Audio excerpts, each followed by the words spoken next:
আপনারা যে প্রশ্ন করছেন, আপনাদের কাছে আমার প্রশ্ন, বলুন তো, আমাদের রেখাপত্রের শিক্ষাগত যোগ্যতা নিয়ে আপনারা প্রশ্ন করছেন, তো আপনাদের এমপি শিক্ষাগত যোগ্যতা কত সেটা কি আপনারা একবার বলবেন? আপনাদের এমপির শিক্ষাগত যোগ্যতা কত? আপনারা তো তাকে একবার পার্লামেন্টে পাঠিয়েছিলেন। পার্লামেন্টে পাঠানোর পরে আপনারা এই সন্ন্যাসকালীন মাটিতে কতদিন দেখেছিলেন?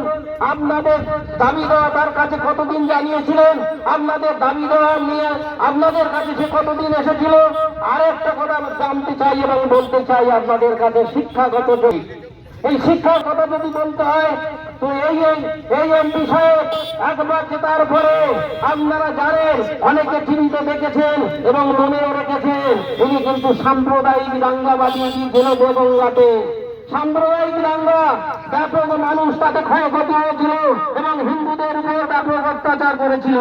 আরেকটা ধামাখালি আমি নিয়েছিলাম, ধামাখালির মুসলমান ভাইরা বলছে যে ভাই আপনারা একটা প্রার্থী দিলেন, তা আপনাদের প্রার্থীর যোগ্যতা তো তেমন নেই, একটা ভালো মাস্টার পণ্ডিত দাঁড় করাতে পারলেন না।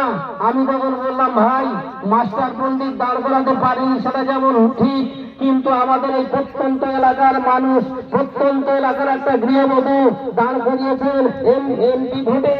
আপনারা তো দেখান তো দেখি কোন দল। আমাকে লুকাচ্ছে না,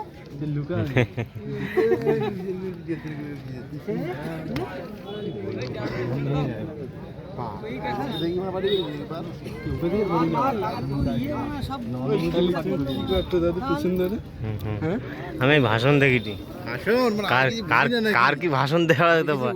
আচ্ছা বলো দেখি কি সমস্যা তোমার? আমার কোনো সমস্যা নেই, এদিকে কি সমস্যা? Who the hell are you? What are you talking about? With the fucking বেরিনটা দেখো, fucking about বুঝি না হবে আমি জানতাম।